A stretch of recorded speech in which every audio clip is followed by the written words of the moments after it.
He needs to take his meds. He's going to be off his rocker. Too late. Yep. All right, so I want to kind of we're going to quickly recap some stuff last week, just quick, and I mean just real quick. And then we're going to get into Ephesians 6, kind of where Dennis was at this morning. We're talking about our children and some of the rights and the wrongs when it comes to raising our kids. And there are right ways, there are wrong ways, and then there's the biblical ways. And that's kind of what we're going to be talking about. But did anybody actually talk to their spouse about the little form that you filled out last week? Was anyone brave enough to actually do it? We tried. We looked it over. We talked about talking about it. Yeah. Twice. That is half the battle, talking about talking it over. 2 nights. And Yeah. we talked about it. We talked about talking about it. But we compared each other's scores, and then that was it. Okay. How far off were you? Do you remember? Not bad. A lot of things were similar. Yeah. We were not similar. Is that a good thing or a bad thing, the way you just said it? It was good. It's good.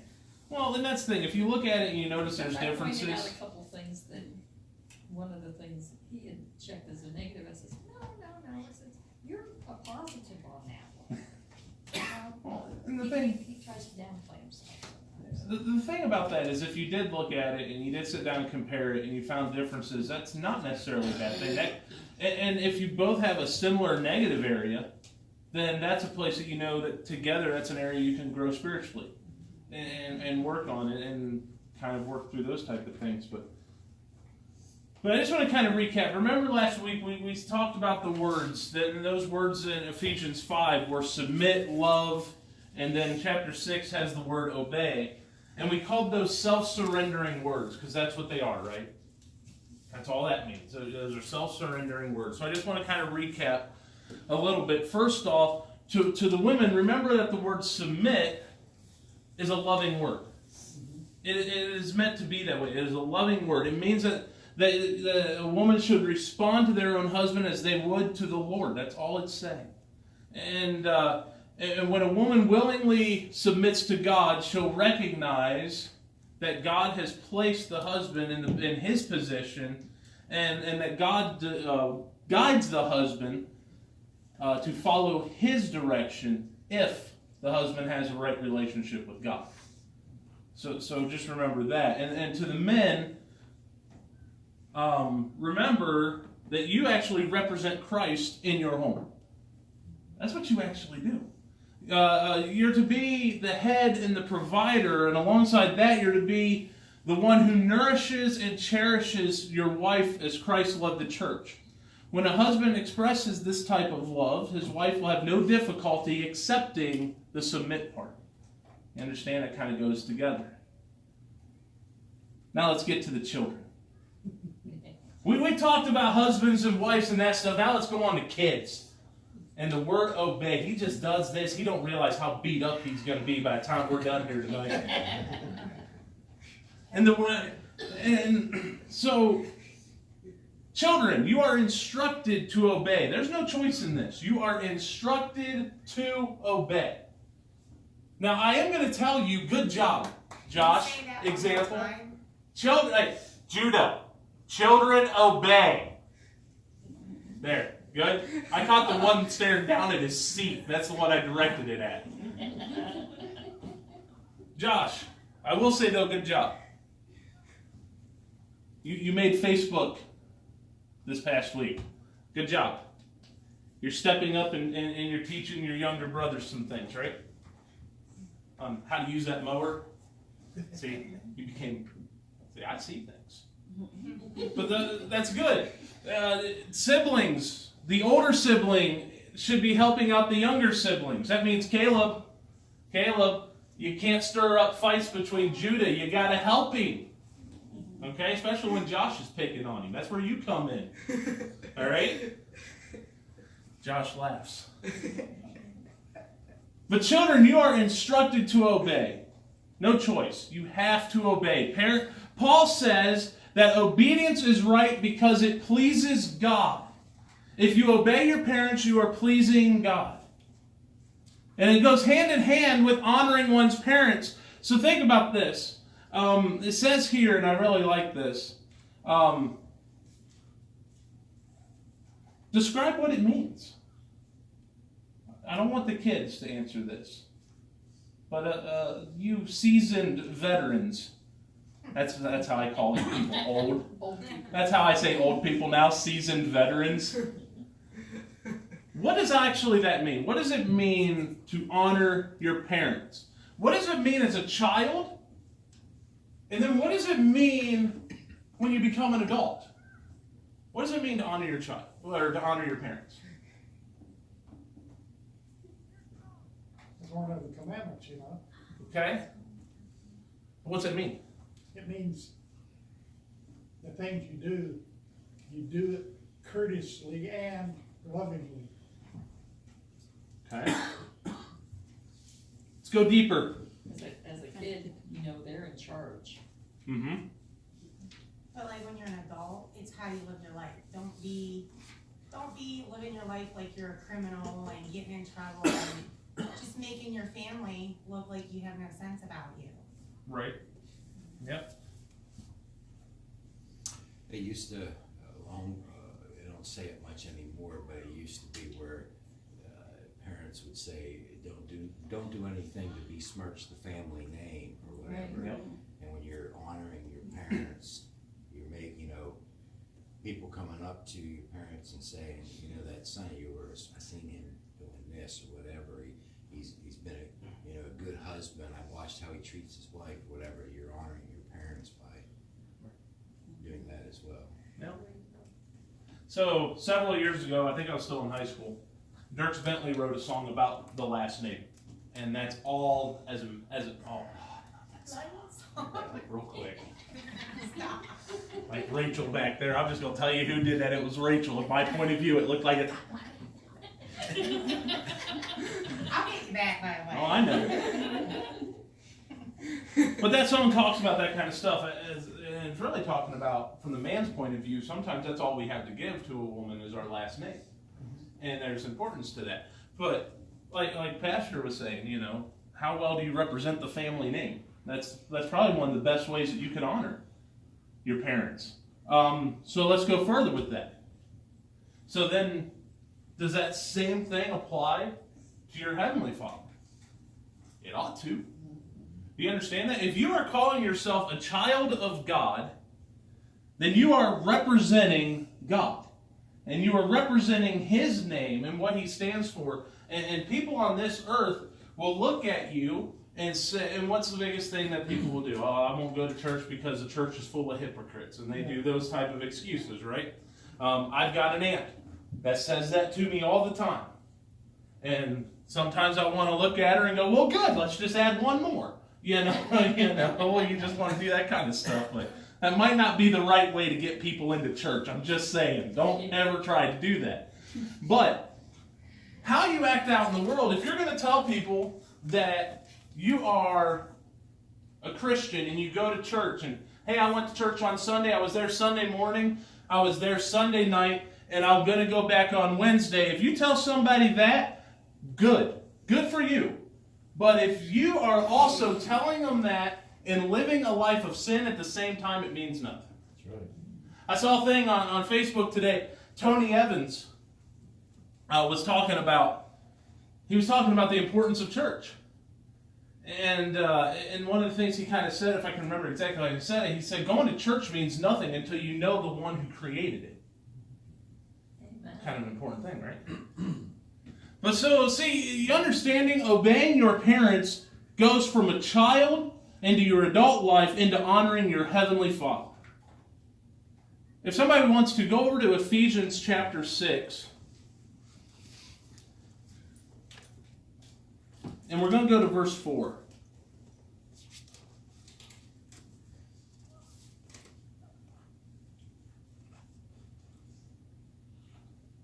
And somebody would like to read verse 4 of Ephesians 6. And ye fathers, provoke not your children to wrath, but bring them up in the nurture and nation of the Lord. Okay. So let's just get one thing out of the way right now. It's using the word father. Understand the time frame in which this was written. Okay? And society in those days were completely different, where the father was truly the head of the household.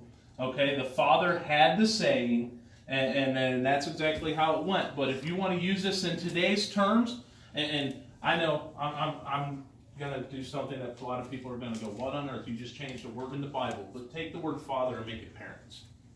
In today's society. You really need to, because raising a child should be a team effort if possible. It should really be, if possible, a team effort. Here, you're using, look at the word father and put the word parents in there in a collective sense. Do it that way.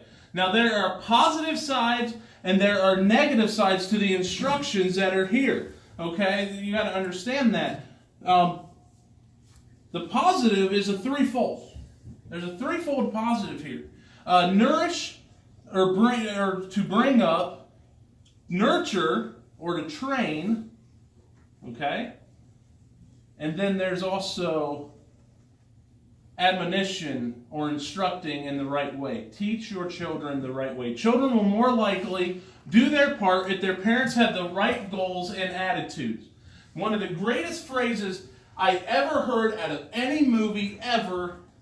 Contain yourself, Josh. It's a football movie. But the movie Remember the Titans. My favorite all-time movie. The coach is trying to get them to understand that they're all the same. They're all alike. They're trying to get them to talk to one another. And it's basically every player of one race has to get to know every player of another race. And the two leading people in the movie, by the way, that movie is a very true story, very accurate story involving that school district. But Gary Bertier, who was the leading defensive player at the time, and Julius Campbell, who was the incoming defensive player, talked to one another, and they started to talk about leadership. And the greatest quote, I actually have this hanging up on a board at work right next to my desk. He said, "Attitude reflects leadership, Captain." Julius said that to Gary, who was supposed to be the team captain. The same thing happens whenever you are raising your children. Believe it or not, their attitude is going to reflect your leadership. What is the biggest problem we have today? Lack of leadership in the homes. Amen. Lack of leadership. And I'm not sitting here saying that the leadership has to come from mom or it needs to come from dad. It needs to come from both if possible. But if not, one needs to step up more than the other in those situations, let's be honest. Attitude reflects leadership. Children will more likely do their parts if the parents had the right goals and attitudes. So let's talk about that. What are the right goals? What are the right goals that we should have for our children? Serve God. Right off the bat. I was really hoping somebody wouldn't say that one first, and we could come back to it, but way to go, Howard. Serve God.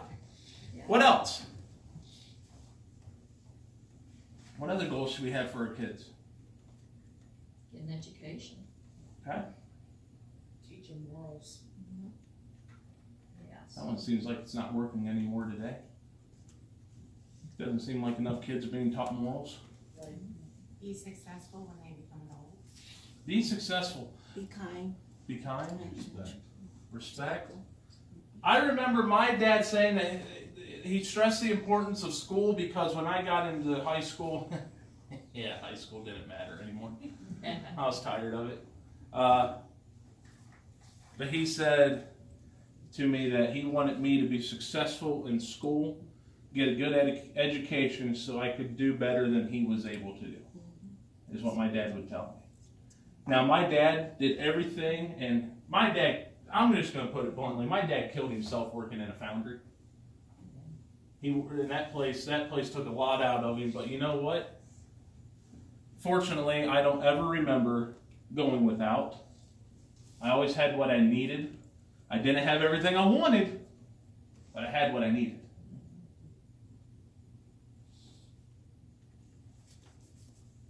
So we got the goals down.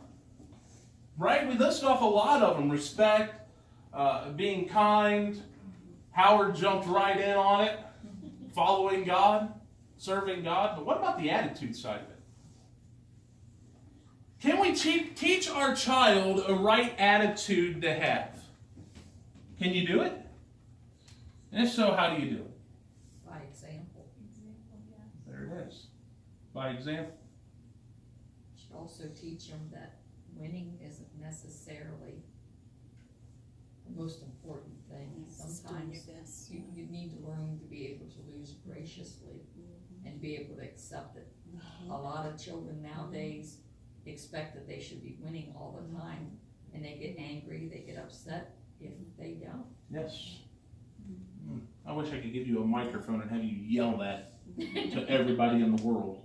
Teach your children to lose. It's okay to lose once in a while. Tom Landry, great football coach, talked about how you could learn more from a loss than you could ever learn from a win. Learn what not to do again. Exactly. Now understand something though. You can teach them the right goals. You can teach them about the right attitude, but we have to understand that this does not mean that children will always obey as they should. You can teach all you want, but there is something inside of each and every one of us that makes us sometimes just not listen. And that's our rebellious side that we have. And if any of us sat here and said, I was never rebellious, the altar is always open. We were all at some way, some shape or form. You may have never skipped class. You may have never done anything real bad. But I'm sure each and every one of us at some point in our childhood were rebellious over something, at least. Jenny was rebellious in the one that she dated. She really was. There were so many rules put on us. It's not a bad thing, though. Well, yeah, it was. But we all have that rebellious side, right? Do you understand that the same thing applies to your Christian life? A rebellious side? You have a rebellious side to your Heavenly Father just as much as you had to your earthly parents. Whenever God tells us to do something, do we always listen 100% of the time to do it exactly the perfect planned way that God tells us to do? Not always. Not always. If that were the case, then I would be... Back it up. Let me do math. Hold on. Give me a second here. Wow, this is going to take a while. I'd be 14 years in the ministry instead of only 9 if I would have done it exactly how God wanted it to be done. See, He called me to preach at the age of 18, but I decided to do some other things from 20 to like 23. Kids do the same thing. Do you remember as a child growing up, the first time you got to do something on your own and your parents showed you the exact way to do it and you had a better way to do it? It could involve taking apart a motor and putting it back together, and they tell you exactly how it should be done, and you found a better way to do it, and somehow those 3 bolts just were not needed anymore. Right? We found our own way to do it. And what did we normally learn? Dad or Mom was right.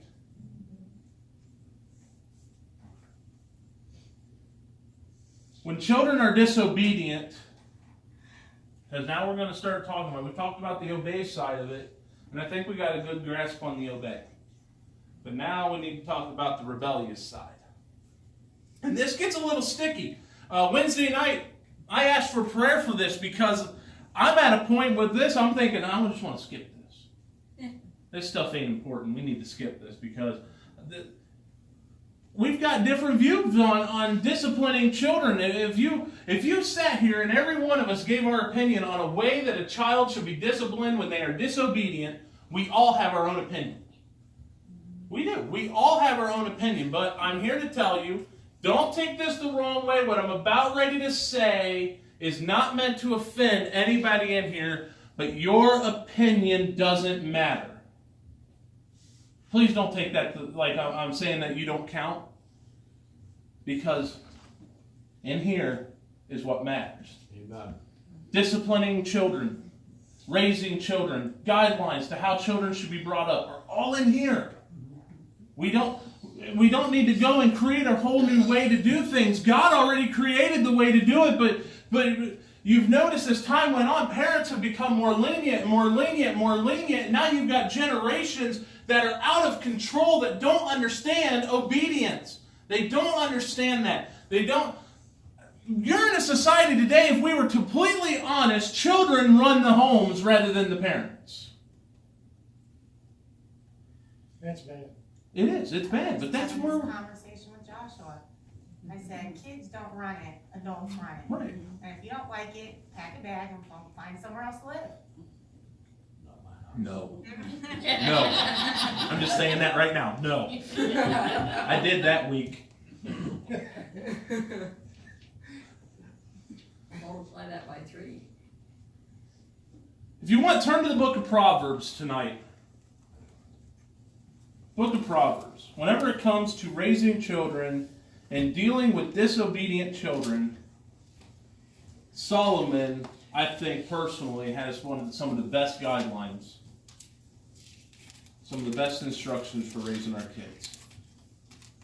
And we're going to talk about these tonight. That's what he asked for. He asked to have the knowledge for his people. That meant little ones to the adult ones. Yeah, that's exactly it. And so I want to start tonight in Proverbs 13. And we're going to be jumping. We're going to start in 13 and we're going to go further into Proverbs. Did you open right to it? Yes, it. Okay. We're going to start in verse 24 of Proverbs 13. One of the most, and this was starting to come up this morning in Sunday school. Here it says, and the verse says, "He that spareth his rod hateth his son, but he that loveth him chasteneth him betimes." He that spareth his rod hateth his son. Do you know what this is saying? If you do not want to discipline your child, you hate your child. I just love my children. I wasn't. You the one doing that? You're saying that one? But did you ever stop to think about that? If you let your children go out of control, this is saying, I mean, how many of us want to hear that you hate your child? None of us, right? We love our children. Like Dennis was talking about this morning, we love our children unconditionally. And that's something that we all say, that's something we all believe, is we have an unconditional love for our children. But here it's telling us you need to discipline your children, for if you don't, you hate your children. And they will know that when they get older too. Yes. My sister had a stepson that was about 15, came to live with them, and he thought they were kind of strict, but as he got older, he says, "You guys really cared about me. You guys loved me. My mother did not." Yeah. Because she let him live in New York City, and she let him go everywhere. Yep. All right, now let's go over to Proverbs 19. Proverbs 19, and I'm going to be at verse 18.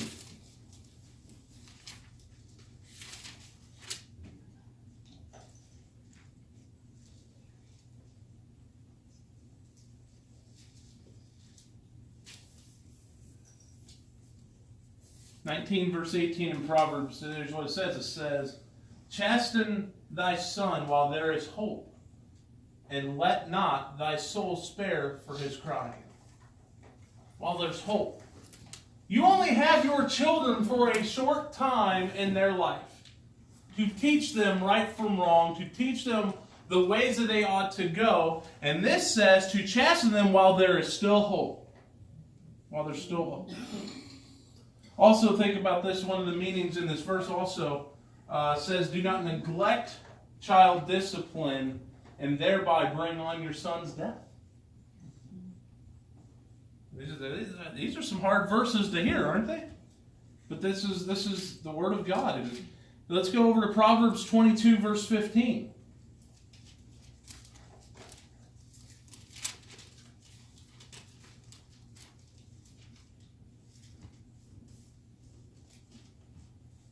22 verse 15 says, foolishness is bound in the heart of a child, but the rod of correction shall drive it far from him.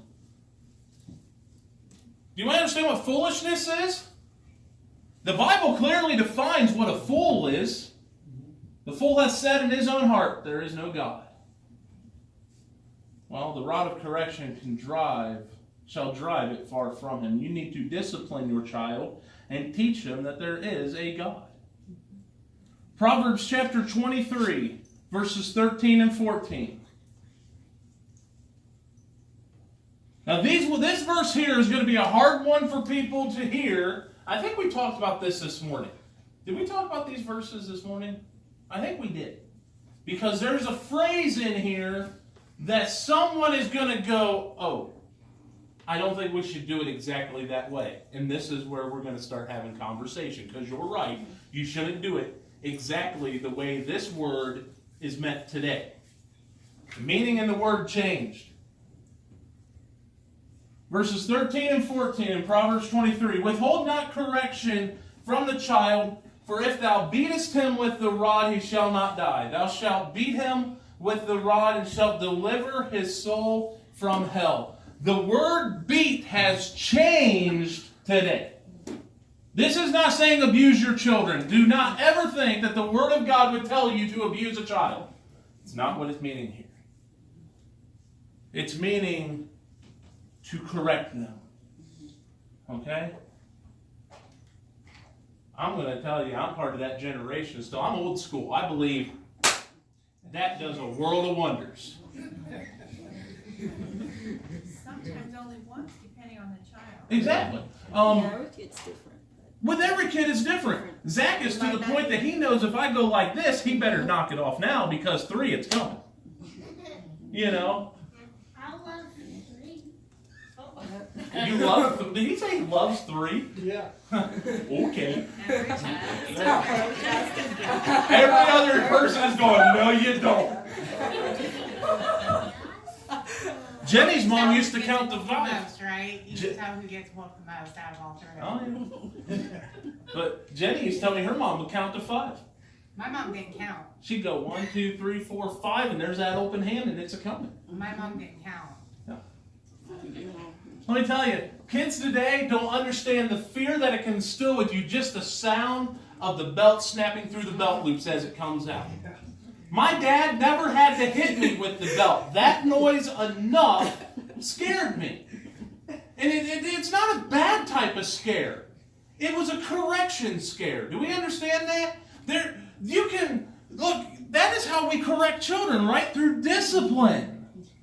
The Bible here is not saying to abuse your children. It is saying to discipline your children so they know the right ways to go. My grandma used to say, I talk a once. I talk a once. Yeah.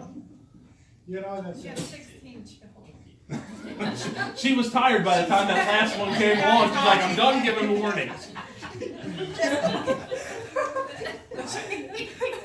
Me and my brother, we lived out we lived what Bill Cosby said.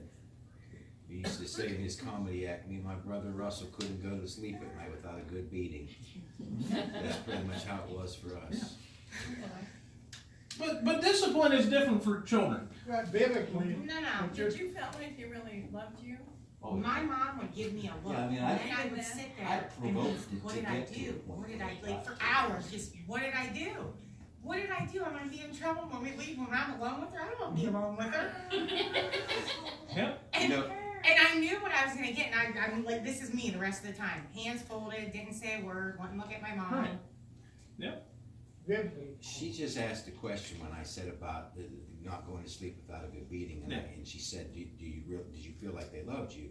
And first of all, it wasn't my mom. My mom would not. I mean, she'd swat at you and stuff like that. It was the same thing as Dennis. You wait till your dad gets home. Mm-hmm. But I said to her, I said, we would provoke it to that. My dad would warn, but if he got up, you weren't stopping that is at that point. Right. But how I knew, when I look back at it as a kid, that yes, I did know.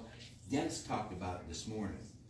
there came a point in time, I know that my dad was only doing what you do to a certain point.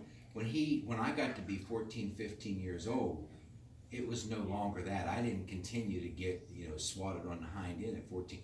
When a person's abusive, that's all they've ever done. They've done it since the child was 2 or 3 years old, and they've done it all of their life, and it usually progresses worse.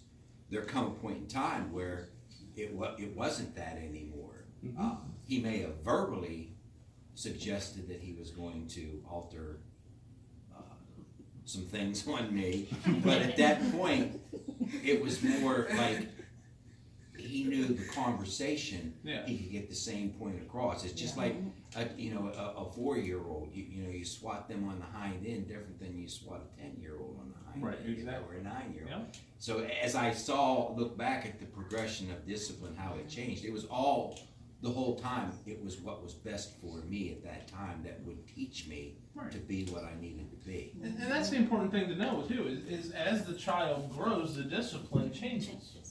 It really does. And so let's look at now Proverbs 29.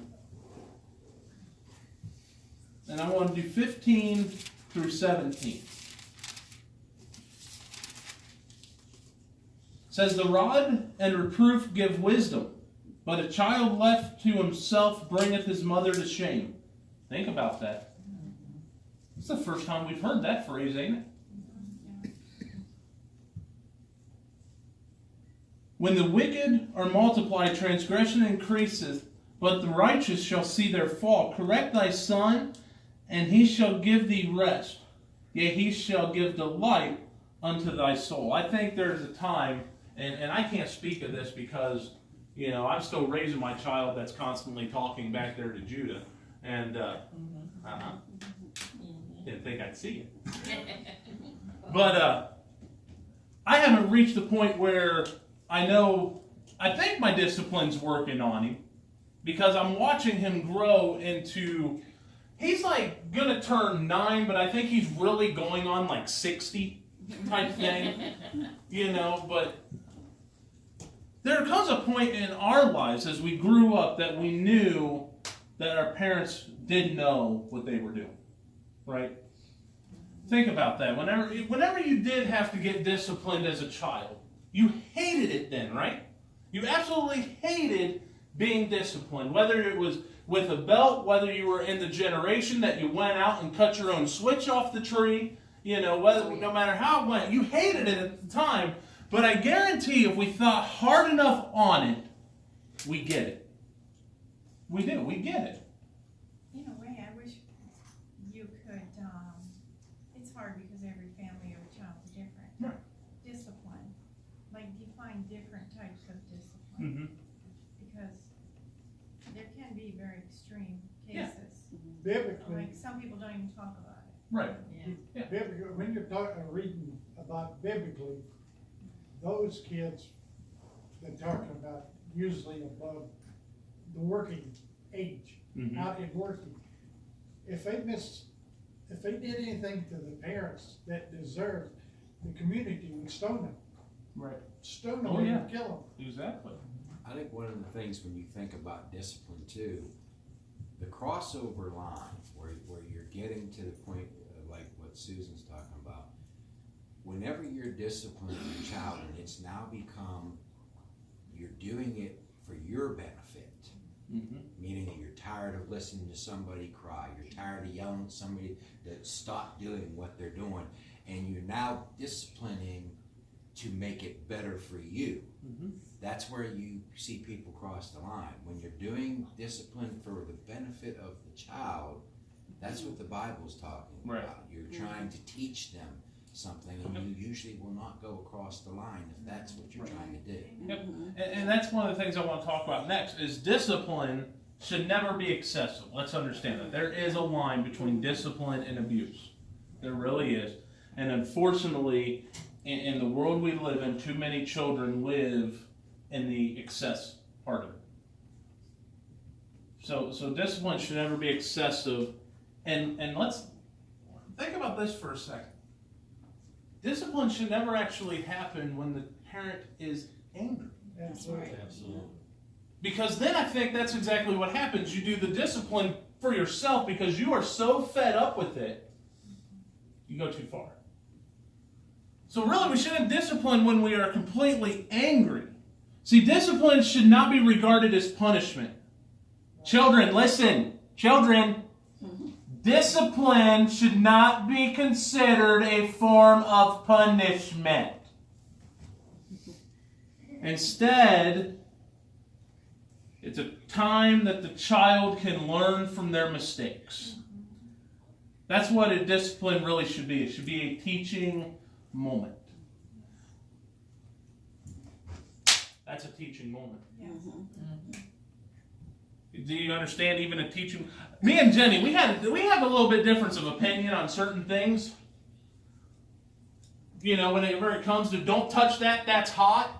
Jenny will don't touch that, that's hot. Don't touch that, that's hot. And I'm back here going, let him touch it once. He'll never touch it again. You know, but sometimes that's how we learn too, right? By doing it exactly the wrong way. See, unacceptable behaviors that parents have deemed unacceptable should in line with what the Bible considers unacceptable behavior. And if we break it down, they're all about poor choices. That's what it is. It's poor choices. So view them as such. There should be a time for lessons of the children making a mistake as a result of their poor choices, making a time that they can learn. Christian instruction and discipline should be given so that the child might come to a vital relationship with the Lord. You disciplining your children on Christian principle can affect their relationship with God, whether or not you follow what God has instructed or not. And it'll prepare them for life in this world. When parents and children both follow God's plan for family, guess what? God's will be lived out in your home. And I was just thinking too, when it comes to discipline, and I think this is another reason why sometimes it goes too far, but it's also, as a parent, why I think some kids go astray too, is that discipline to me should be consistent, and it should be the idea of allowing something to go. When we start saying the 1, 2, 3, 4, 5, you know, we've used that. I mean, I'm not saying you're wrong per se. What I'm saying is, the child is getting the idea whenever we let it go to a point to where we finally do something. That's usually when somebody blows up, where it goes too far. Yes. And it's giving, I think it sets an example that doing things the wrong way can be done for a certain period of time before it finally, and we all have done that as parents, because you don't want to run upstairs and do something immediately all the time, so but I can remember thinking that when I joke about this, you know, not going to sleep at night until we get a good beating, I could think about how far we pushed my dad before he'd finally get up, and you almost could tell that, like, the third time he yelled, I look at my brother and say, I think we we just about pushed it too far. Oh yeah. You know, and then what happens is they leave and go out into the world, and having been a boss for so many years, it's one of the things, like, I wonder how, when I'd have to let somebody go, and they'd say, well, that's only the third time you told me about that. Right. I think you set. Right. It's just funny. Well, but think about how true that is. How many companies have that policy though? Yeah, third time. First offense is a verbal warning, second's a written, third is, you know. And I'm not saying you go overboard, but what I'm saying is the best way to discipline a child is to, as soon as they are doing something they shouldn't be doing, you should handle that. Yep. Yes. Yeah. It doesn't get to the point of. Especially depending on the age too. A lot of the times a child will do wrong when they are young, and they'll do wrong, and 20 minutes later they don't even remember what they did because their minds went some different direction. So you punish them and they go, what are you punishing me for? you know, stuff like that. I got called in the office once. Linda had to go in there and back me up. At work. Did she back you up or did she go before you, Howard? She cooled the room down a little bit. And being consistent. And you also have parents that, like, they're, say kids, for instance, a kid's bad and they have something taken away from them. Wow, that was like a look. We knew exactly who that was directed at. But anyhow, you have parents that will do that, Mhm. but then maybe say, you don't get that for the rest of the day or whatever. But then they're bugging them and Yeah. picking on it, and then they turn around, just let them go, give it back to them. Are you talking about me? No. I was like, wait a minute, I thought she was talking about me. We're gonna have to have confession here or something, the way this is going. She's back there like, you talking about me? What you hiding? I don't come back until Joshua starts crying. But see, we need to do the discipline at home. I've coached child sports before. Oh, you're a nice man. I can tell which child is disciplined at home and which child is not. I'm sure Danielle can tell that in her job. Who is disciplined at home and who is not.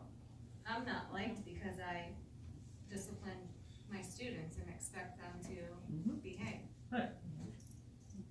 You're that teacher. I am. I'm either loved or I'm hated.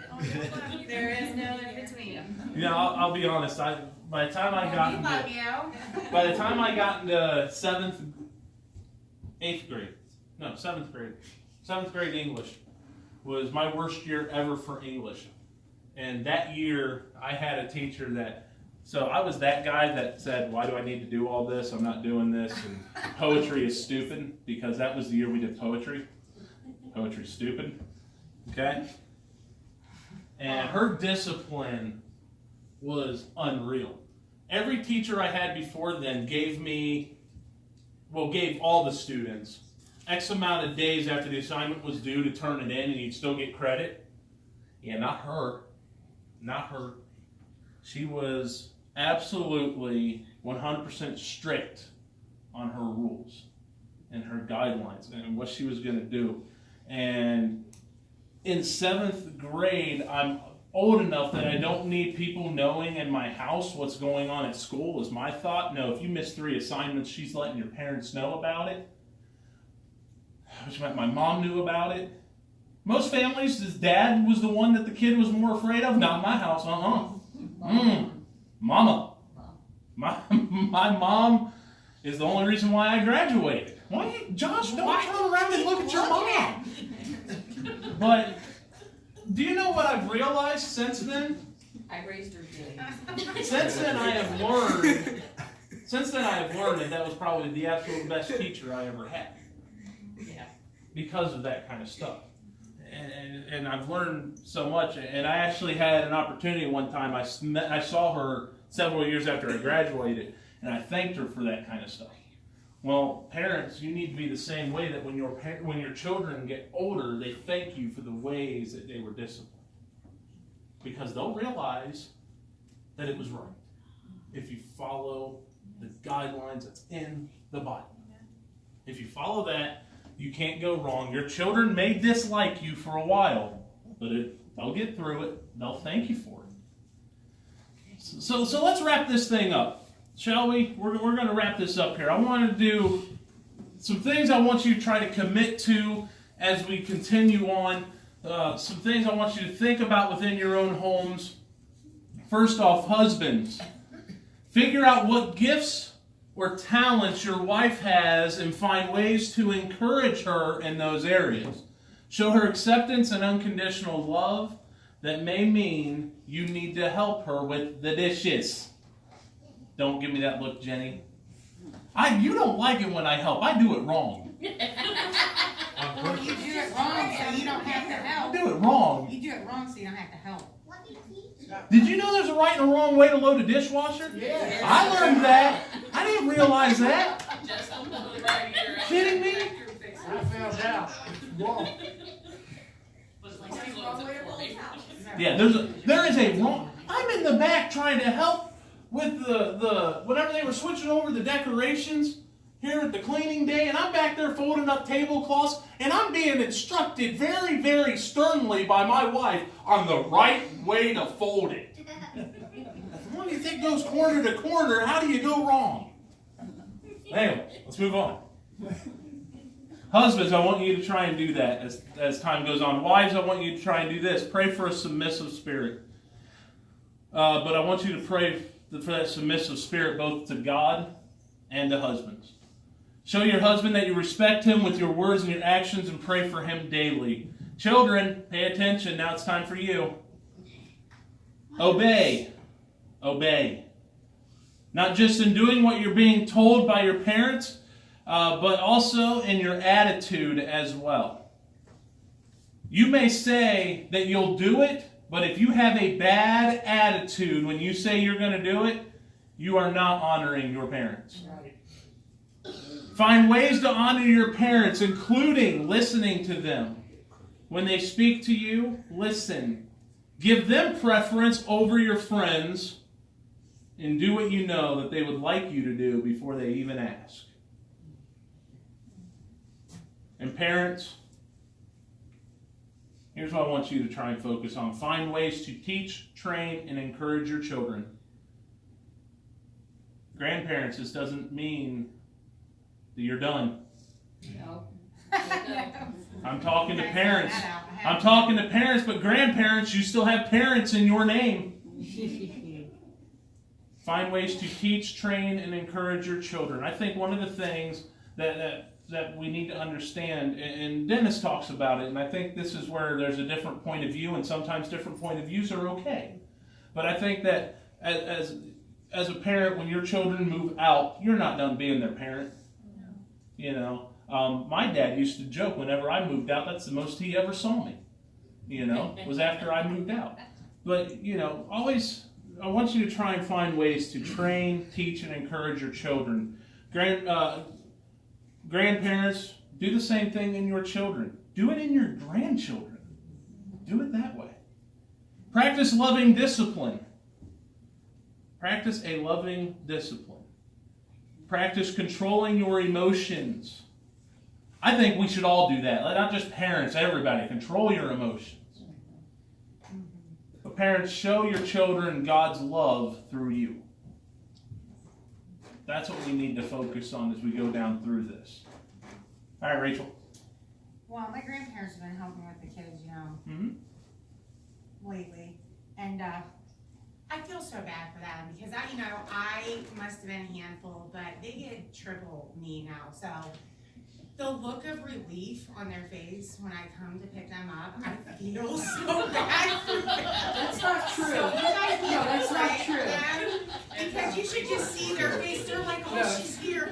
She said she'd be here at 6:30. She's here at 6:29. They have their bags packed. They're like, okay, we'll see you later. You say you feel bad for her, but you're laughing and smiling as you say it. I was never that bad. I can just imagine.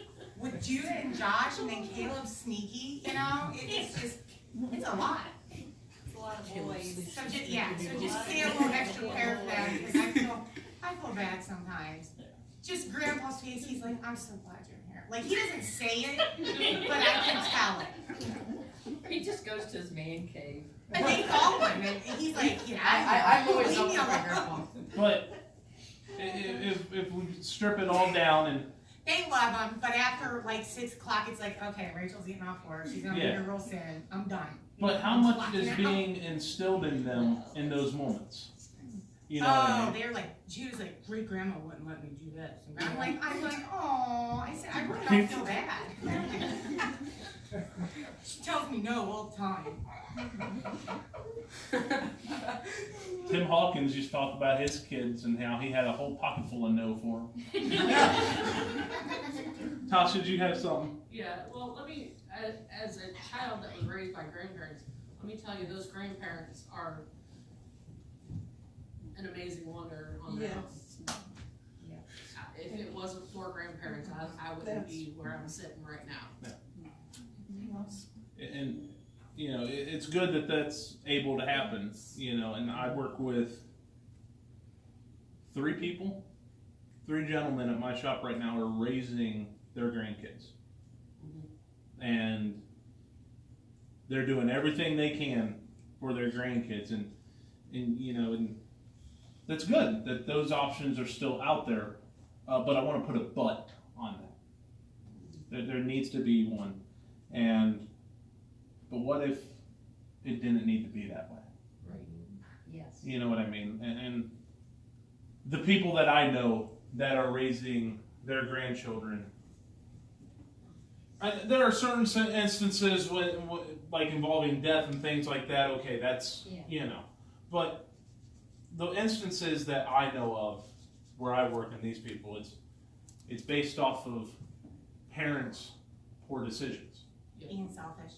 Right, being selfish. And I'm a product of that. Right, but that's where you're thankful though that you know you have that option.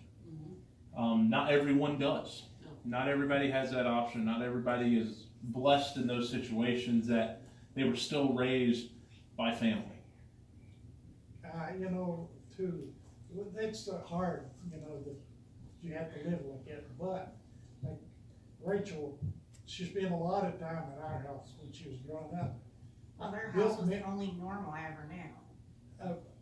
We did so much. I built up memories that I'll never forget what we did was wonderful. You know? Grandpa You changed do me have like I was a princess. I'm still a princess. Don't laugh, James. Jake's on pastor. Thought I saw you. No, yeah, I was just thinking, like I mentioned this morning, I was talking about working in the juvenile detention center and setting of visitations, but like I had so many talks with these, more the boys, you know, the girls that were guards talked to the girls most of the time, but somebody, I don't know if it was you or somebody tonight said about how those kids, it's funny, you see kids that don't get disciplined and get, they're allowed to just do whatever they want.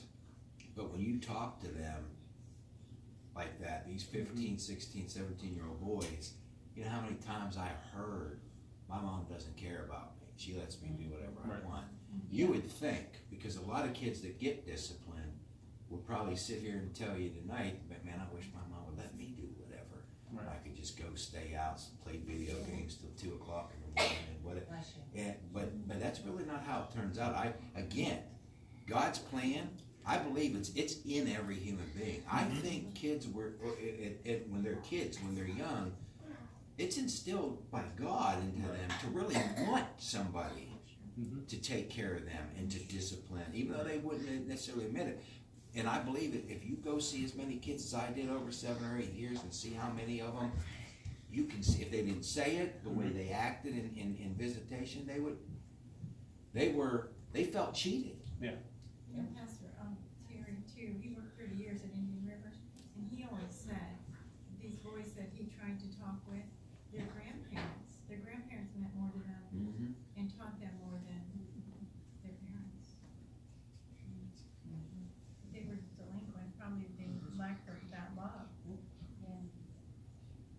So far, we've talked about the house being a place of refuge. We've talked about it being a place of relationships. We are taking a break next week, intermission between 2 and 3. We're going to have the singing next week, so we will not be doing the lesson next week. We will be putting that off a week, and I'm okay with that. Trust me, I am okay with that, because these 2 that are singing, I am perfectly okay with that. I might even sit on the front row for this. But when we do come back, though, the second week of September, the second Sunday, we will be talking about a place of renewal for the home. And this is one of the things we're going to be talking about. We're going to be talking about the role in God's plan for your house. And we're also going to figure out how to form an action plan to accomplish that. This is another one that may take more than 1 week. We're going to start breaking things down a little bit. We're halfway through, and God's already given me the next one. So I know exactly where we're going from this. But pray for this, because we're going to do renewal, and then we got to do reformation. But I think we got some of the harder stuff out of the way. Now we're going to start talking about, okay, we know we need discipline. We know the roles of the husbands, the wives, the kids. Now we're going to start talking about, let's put it to action. Because talking about it is one thing. You can talk about it all you want, but until you put the plan into action, that's when it starts mattering. So that's what we'll start on here in 2 weeks whenever we resume. So at this time, what we'll do